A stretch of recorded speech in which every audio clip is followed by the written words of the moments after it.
Shalom Bracha, mes chers amis.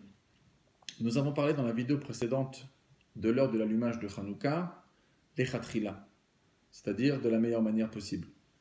Concrètement, on n'a pas toujours la possibilité d'être à l'heure à la maison. C'est évident que la halakha nous demande d'être à l'heure et de s'efforcer d'être à l'heure, comme le Ramo nous dit que même si aujourd'hui ceux qui allument à l'intérieur de la maison, qui ne visent pas trop l'extérieur, ce qui se passe dans les rues, c'est quand même important d'allumer à l'heure, comme il écrit dans le Siman Tafreshain Bet.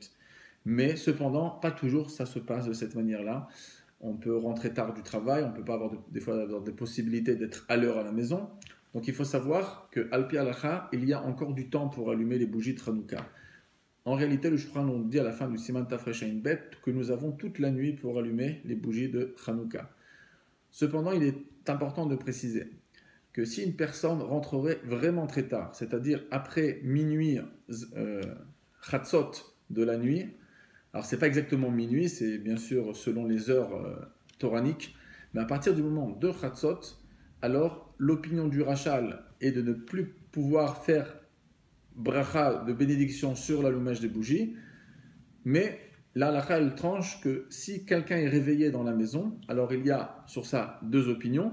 Il y a une opinion qui précise même une personne de réveiller à part celui qui allume. Donc on est deux personnes à pouvoir voir les bougies de Hanouka.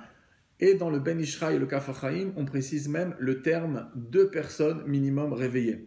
Alors certains ont eu un doute, est-ce que le Kaf HaChaim et le Ben Ishraï ont eu vraiment l'intention de dire deux personnes, mais c'est une opinion qui existe. Donc c'est pour ça, pour ne pas rentrer dans les discussions, dans un safek bracha, pour ne pas venir à faire une bracha chas v'shalom inutile, en vain, alors il est important de réveiller au moins deux personnes. Si ce n'est pas possible et que la personne rentre et que tout le monde dort, ou bien qu'elle est toute seule de toutes les manières dans cette maison, alors, d'après beaucoup de décisionnaires, elle ne pourra pas faire de bénédiction puisqu'elle est seule. Par contre, s'il y a une personne en plus à réveiller, beaucoup d'opinions pourront se reposer et penser qu'on pourra allumer avec bénédiction, comme l'opinion du Aruch HaShulchan.